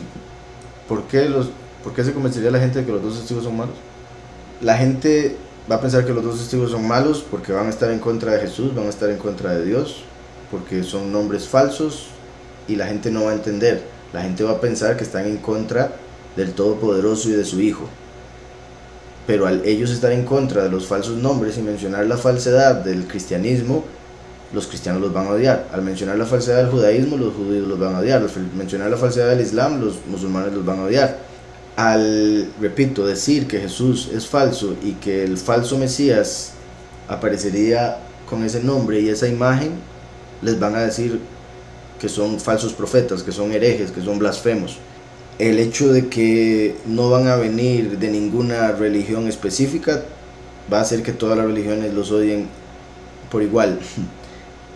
El hecho de que no van a ser enseñados por un teólogo o por una universidad necesariamente, ¿verdad?, como la gente espera o como la gente busca en esas religiones, va a hacer que no respeten lo que enseñan, lo que dicen. El que se vistan, la escritura dice ropas ásperas, pero representa, entre otras cosas, en lo físico, el hecho de que no van a andar con ropas suaves como las del Papa y los líderes de este mundo, los pastores de mucha plata que se visten con camisas y, bueno, con trajes carísimos. No se van a vestir de esa manera, se van a vestir de una manera humilde, por decirlo así, o de una manera más común o normal, que hará que la gente los vea como corrientes. El hecho de que vienen como gentiles para la gente, los van a ver como de que no tienen derecho a decir nada acerca del pueblo escogido de Yahweh o de la Torah con tanta autoridad, sin entender que son hebreos, simplemente nacieron en la dispersión y por ende piensan que son gentiles las naciones. Entonces los van a ver como gentiles, los van a ver como lo vil del mundo. Yahweh escoge lo vil del mundo. Caleb, que es una representación de uno de los dos testigos, Caleb quiere decir perro. Entonces quiere decir que los van a ver como perros en lo espiritual, como incrédulos, que es lo que representan los perros. Además de eso van a predicar, van a profetizar plagas y estas se van a cumplir. Y aunque conscientemente no todos lo van a entender, espiritualmente todos lo van a sentir, y eso va a producir que vean a los dos testigos como una amenaza, los odien hasta el punto de querer verlos muertos, y hasta el punto de, una vez que mueran, celebrar el mundo entero su muerte y darse regalos los unos a los otros. Como Yahushua dijo que vendrían falsos profetas y falsos mesías, curiosamente no se ponen a pensar que si Yahushua dijo que vendrían falsos profetas y falsos mesías, es porque vendría el profeta Eliyahu y el Mesías otra vez. Entonces, como tienen que venir otra vez como los dos testigos, Yahweh al mundo como testigo como Moshe y Eliyahu como su profeta, entonces por eso Yahushua dice: tengan cuidado de no ser engañados por falsos profetas y falsos mesías, porque como van a venir dos, van a salir dos por aquí, dos por allá, dos por acullá. Entonces, el hecho de que en el cristianismo no se enseña que vengan los dos testigos, no se enseña que tiene que haber otra venida en tierra del Todopoderoso a la tierra, enseñar como lo vemos en la escritura claramente. Entonces cualquier persona que aparezca hablando de la escritura con autoridad, con poder, como en el caso que van a ser los dos testigos, yendo en contra de la religión establecida, eso va a provocar que los vean a ellos como falsos profetas y falsos mesías. O sea, van a utilizar versos que ni ellos entienden para acusarlos. Coresh, ¿qué son los tres tanim? ¿Y por qué su carne será comida en las bodas del Cordero? O sea, no estoy seguro a cuáles tres tanim se refiere. Serían, bueno, es que en hebreo vemos que se creó al leviatán macho y al leviatán hembra. Se dice que se mató a uno y que el otro se dejó vivo, y que en el fin de los tiempos se le va a dar de alimento a los justos. Eso se refiere a que todo el poder, la autoridad que en este momento tiene el lado del mal, así como todo el conocimiento oculto que han utilizado durante toda la historia humana, le va a ser dado a los escogidos como alimento. Es a eso a lo que se refiere. Entonces la cábala, ¿para qué se nos fue dada o qué utilidad se le puede dar? Bueno, lo que respecta al judaísmo, se dice que la cábala solo la puede estudiar un hombre al llegar a los 40 años, por si algo, para que sepa. A los 40 años se puede empezar apenas a estudiar, y según el judaísmo era solo el hombre judío, según ellos. Ahora, en el caso de, como yo he estudiado aún antes de los 40, por si algo, ha sido una vez que me he entrado más en la escritura y en diferentes libros del hebreo y antiguos del judaísmo para poder entender mejor la escritura, terminé con cosas que tenían que ver con cábala o que venían de la cábala. Cábala quiere decir tradición, algo transmitido. O sea, la palabra cábala no es mala por sí misma, por sí algo. Lo que es malo es lo que algunas personas hacen con ese conocimiento. Entonces, la utilidad, obviamente cada persona le va a decir su propia versión de cuál es la utilidad de la cábala. Algunos creen que es para crear cosas de la nada, para en sí, repito, similares a la brujería. Algunos terminan en eso. Antes de que el Todopoderoso nos dé la autoridad para hacer lo que queramos en este mundo, en el sentido de que nos dé poder para crear cosas y demás, como considero que lo va a hacer en el próximo mundo, y es muy pronto, por ende no me adelanto utilizando la cábala para hacer cosas que no debería. Considero que la cábala nos fue dada para poder confirmar y reconocer quién es el Mesías, para poder entender cómo trabaja el Todopoderoso en esta realidad, para poder entender por qué algunas cosas pasan o por qué algunas cosas no pasan, cosas así, mecanismos de esta creación, por ejemplo. Pero hay muchas otras cosas obviamente que se pueden llegar a aprender a través de eso. Dice, ¿puede explicar las guerras que ocurrirán en el fin de los tiempos?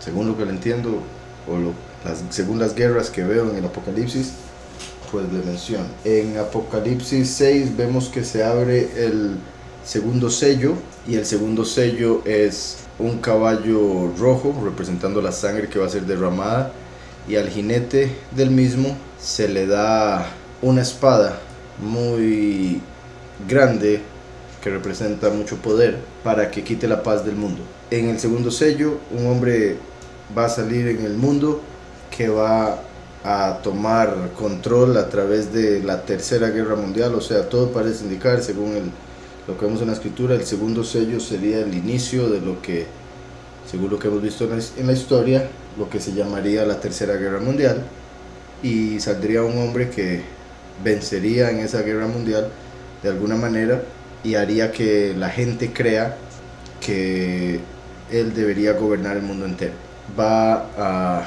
Este sería la primer bestia de Apocalipsis 13, lo que normalmente menciono como el líder mundial, lo que tristemente los cristianos ven como el anticristo. Y digo tristemente porque, a pesar de que obviamente es un anticristo, es una bestia, no es el último anticristo, la abominación desoladora, y esa falta de entendimiento de ese punto tan particular va a ser una piedra de tropiezo para mucha gente. En lo que respecta a ese sello, repito, el segundo sello sería muy posiblemente lo que se le llamaría la tercera guerra mundial. Ahí saldría a relucir el líder mundial, la bestia. Llegaría a tomar control meses después de haber supuestamente ganado en esa guerra. Eso sería el segundo sello. La guerra produciría hambre, que sería el tercer sello. Por la guerra y por el hambre se daría el cuarto sello, que va a ser pestilencia, y va a morir una cuarta parte de la humanidad por guerra, hambre, bestias de la tierra, pestilencia, otras cosas. El quinto sello no se va a dar nada aquí en la tierra. El quinto sello va a ser algo que va a suceder en el paraíso. Aquellos que han muerto en Mashiach van a recibir cuerpos nuevos y van a tener que esperar. Se les dice que esperen hasta que sean reunidos con los escogidos, que van a ser transformados en la séptima trompeta. Después siguen otros sellos, el sexto, el séptimo. En el séptimo empiezan las trompetas. Lo que es el sexto sello y las primeras 4 trompetas parecen ser algo que va a suceder en los cielos con las estrellas. Van a caer lo que llamarían meteoritos y cosas así. Pero ya para la quinta trompeta, como veíamos ahora, del abismo va a salir algo que podría ser llamado un ejército, puesto que eran langostas. Eso va a ser un ejército que va a torturar a las personas por 5 meses. Ahora, si va a ser un ejército que va a hacer guerra, Eso es lo que estaremos por ver. Quizás sea simplemente un ejército de espíritus, de entidades que van a influenciar a las personas de X forma para que un grupo de la humanidad sea torturado por 5 meses con algo que les pongan en sus cuerpos, puesto que su poder es como el de los escorpiones, que ponen un veneno y causan mucho dolor. Después viene la sexta trompeta, que ese sí, sin duda parece ser algo de guerra, porque va a ser un ejército de 200 millones de personas o 200 millones de entidades, porque la forma en que es descrito es muy particular y se conecta con lo que vemos en el libro de Joel, que parece ser, o sea, una forma en la que se podría interpretar es como lo que veníamos hablando ahora de lo que se conoce como extraterrestres, ángeles caídos que se manifiesten en la tierra para atacar a la humanidad y que se presenten como si fueran de otro planeta y así los presenten los de este mundo para poder controlar a la humanidad. Eso es una posibilidad, aunque también obviamente por diferentes razones la posibilidad de esa invasión alienígena que se dé más tarde en esa semana de 7 años, por lo que vemos en Apocalipsis, por ejemplo, después de la muerte de los 2 testigos va a haber gente que todavía no va a creer, va a haber gente que todavía va a seguir adorando los ídolos y los demonios. Eso significa que durante los primeros 3 años y medio, a pesar de que van a pasar cosas sorprendentes, inimaginables ahorita o hace unas décadas, en ese momento va a ser explicado por los medios, por las noticias, los científicos, esto y lo otro, y va a hacer que la gente siga creyéndose las mentiras que les dicen. Entonces van a seguir creyendo en los ídolos y demás. Entonces, como dije, esa guerra, un ejército de 200 millones de seres en la sexta trompeta, ahí va a morir una tercera parte de la humanidad. Entonces en los sellos va a morir una cuarta parte de la humanidad. Gran parte de esa humanidad que muere sería por guerra. Después en las trompetas otra guerra con ese ejército de 200 millones y muere una tercera parte de la humanidad. Después vienen las plagas postreras y al final de las mismas la guerra de Armagedón. Entonces se puede hablar de 3 guerras, así como van a haber 3 grandes terremotos, así como hay 3 sets de plagas: los sellos, las trompetas y las copas del aire. Bueno, espero con eso quede claro lo de la pregunta que me hizo acerca de las guerras. Dice: antes de Adán y Eva hubo vida en la tierra. Como dije ahora, y es que depende a qué le llame usted vida, no había nada de lo que hoy en día se conoce. No existía este mundo en el que vivimos, pero existía esta realidad en otro nivel, siendo controlada por un grupo de ángeles, por un tipo de ángeles. Por ponerlo así, se habla de que hay 9 tipos de ángeles, y viéndolo así se podría decir, cada uno tiene su propia realidad, su propia dimensión, su propio mundo. Hay quienes consideran por diferentes escritos que hubo un grupo de ángeles que habitaban en esta realidad y se rebelaron al Creador Todopoderoso, diciendo ser los principales, los más importantes, y fueron quitados. Y al ser quitados de esta realidad quedó el espacio desordenado y vacío, como vemos en Génesis 1. Y a partir de ahí Yahweh decidió hacer esta realidad en la que nosotros vivimos, la historia humana. Y ahí fue donde hizo en 6 días todo. Espero haya quedado claro eso. Dice después: ¿cuál es el significado de Mercurio y Júpiter respecto a los testigos? Júpiter es el planeta que está conectado con la congregación de Filadelfia, que representa a los escogidos. Júpiter es llamado el planeta rey, entonces representaría el que viene como rey por la congregación de los escogidos. Es un planeta errante, por ende muestra como el último viene como hijo pródigo, o sea que cayó en error, pero se purifica a través de Yahushua para convertirse en el rey. Mercurio representa a los profetas, los pastores, los que predican. En sí, de hecho, o sea, Júpiter y Mercurio, bueno, así como lo estoy hablando ahorita, después lo voy a decir completamente de la otra manera y ya voy a decir por qué. Mercurio se conecta con profetas, entonces se conectaría con el profeta del testigo como Moshe, que sería Eliyahu. Pero curiosamente se pueden ver al revés también, porque por ejemplo en la escritura vemos un momento en el que Pablo iba con su discípulo y los confundieron a ellos con Júpiter y Mercurio, pero en vez de decir que Pablo era Júpiter, dijeron que Pablo era Mercurio, porque era el que hablaba, el que predicaba. Entonces Mercurio es visto como el dios de los predicadores el Dios de los pastores, no solo pastores, ¿verdad?, como predicador, sino pastores de ovejas, lo cual es curioso porque hace la conexión entre un pastor y un predicador. También es el Dios de los ladrones. Curiosamente, el último viene como ladrón en la noche, como el buen pastor, a predicar a la congregación. Es también el Dios de los mercaderes, Mercurio, entonces está conectado con economía. Por eso muchos pastores mercadean con la escritura y le roban a la gente. Entonces el último viene como ladrón en la noche para dar la fe, la verdadera riqueza, conocimiento y sabiduría, que es más valioso que el oro y la plata. Y por eso en esos aspectos se conecta con lo que se dice de Mercurio. Y obviamente el testigo como Eliahu es parte de la congregación escogida, que repito está conectada con Júpiter. 5 de marzo, conjunción Júpiter y Mercurio. ¿Algo que ver con los testigos juntos? Pues podría ser, sería muy interesante, por eso que he mencionado. Tras de eso, el 5 de marzo es Purim en el calendario nuestro, por si algo. Y o sea, si no me equivoco, es 4 y 5 de marzo, puesto que vemos en Esther, en el libro de Esther, que se celebró 2 días, que en el calendario verdadero ahora nos caería en sábado y domingo. Qué particular eso que menciona de la conjunción en ese día que es fiesta, y tras de eso Mercurio y Júpiter, que en lo positivo se conecta con los dos testigos, y 20 días después empezaría el año nuevo, en el que posiblemente, si Yahweh permite, así lo quiere, se podrían manifestar finalmente los dos testigos. Ponen aquí qué tan negativos son los dreadlocks. Pues no son negativos. Creo yo que lo único que podría ser negativo es si un hombre usa dreadlocks de una manera que se vea afeminado. En sí, en lo que me refiero es de alguna manera usando el pelo largo que se vea como de una mujer, que eso es lo que la escritura habla malo acerca de un hombre usando pelo largo, por cómo se usaba o por las razones que se usaban en ese tiempo, por lo que eso representa.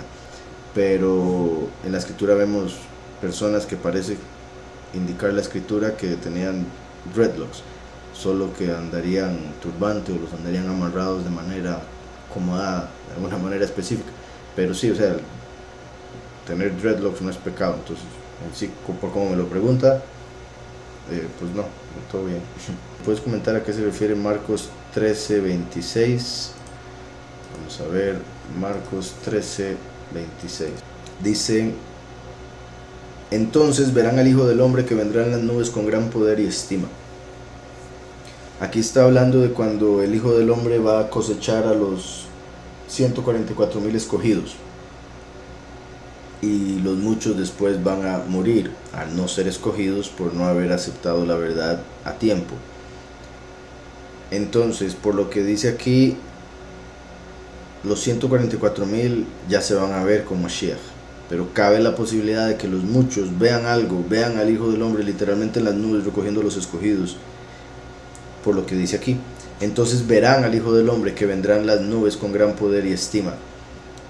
Lo más literal de este verso, y por el contexto, es lo que sucede en Apocalipsis 14. En Apocalipsis 14 dice el verso 14: miré y vi una nube blanca, sentado sobre la nube uno semejante al Hijo del Hombre, que llevaba en la cabeza una corona de oro y en la mano una hoz aguda.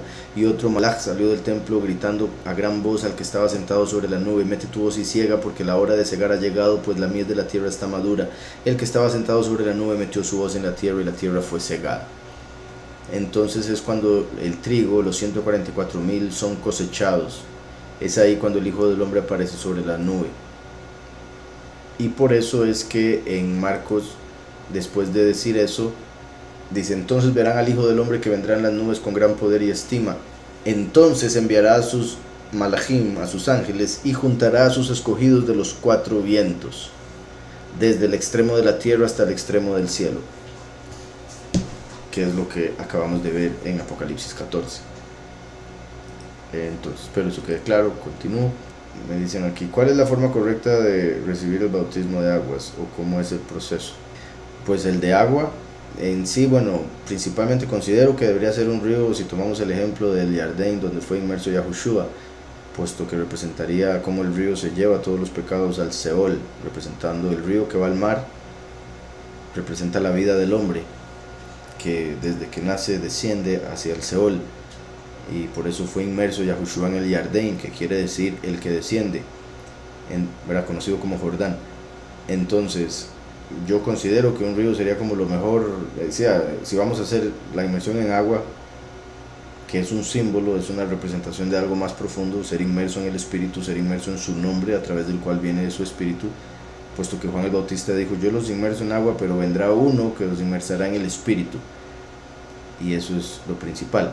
La inmersión en agua es una muestra pública de que uno se arrepiente de los pecados y quiere morir a lo que era antes para salir como una nueva persona al salir del agua, puesto que la persona debe ser completamente sumergido en agua, representando la muerte en el nombre, ser sumergido en el nombre de Yahushua, en el nombre del Hijo, muriendo, por decirlo así, para y por Yahushua, y volviendo a salir del agua, representando que ahora es Yahushua en uno, puesto que para nosotros el vivir es Mashiach y el morir es ganancia. Entonces la inmersión representa el morir y ahora volver a nacer en Yahushua, el ser otra persona a través del Mesías, el ya dejar al viejo yo atrás, como si hubiese muerto ahí en el agua. Entonces eso es, y repito, en el nombre del Hijo Yahushua. Dice después, ¿qué opina usted con las creencias de presentar a nuestros hijos ante el Todopoderoso como hicieron con Joshua en estos tiempos? Sí, estoy de acuerdo. Sí, estoy completamente de acuerdo con que un padre presente a su hijo al Todopoderoso en oración.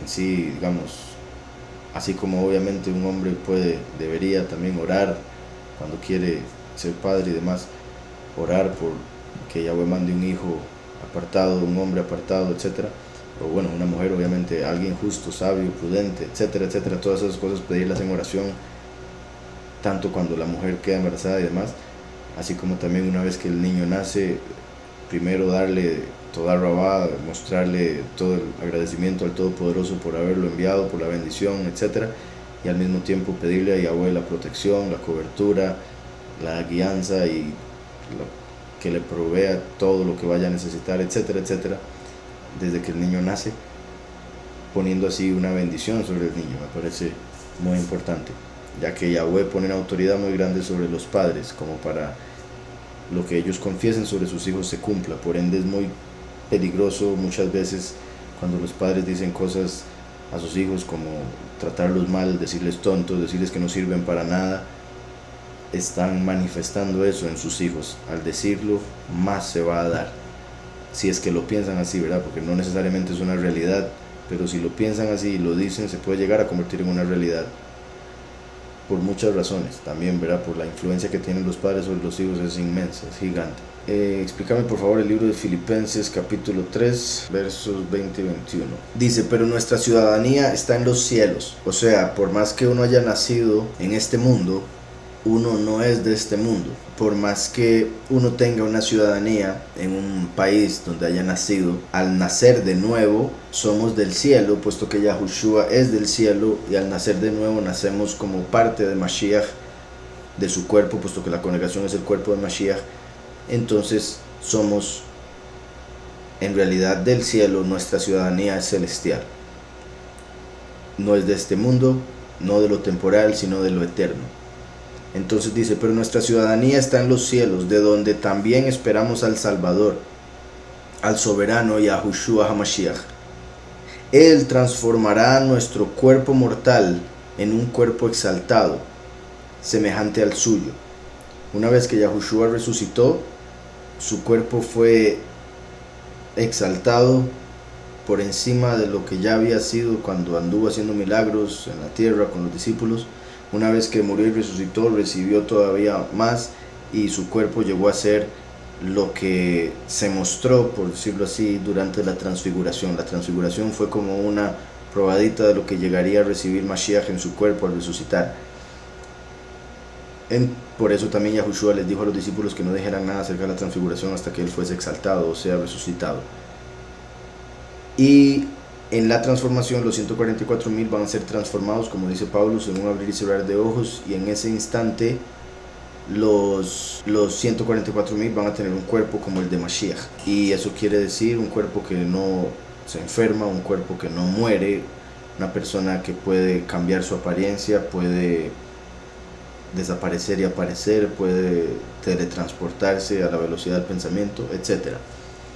Y digo todo eso porque fueron cosas que Yahushua hizo una vez resucitado. Él transformará nuestro cuerpo mortal en un cuerpo exaltado semejante al suyo por el poder con el cual puede también sujetar a sí mismo todas las cosas, que fue lo que vino a hacer a través, a través de su sacrificio, el primero. Dicen, ¿qué parte de la escritura puedo saber de los testigos? Y Micael. De los testigos en Apocalipsis 11 y en Zacarías 4, de Micael en Daniel 10 y en Daniel 12. Hay muchas otras partes de Daniel donde aparece Micael, pero no con ese nombre, entonces mejor nada más les digo esas partes que le acabo de decir. Serían como las partes más directas, más claras con respecto a esas que me mencionó.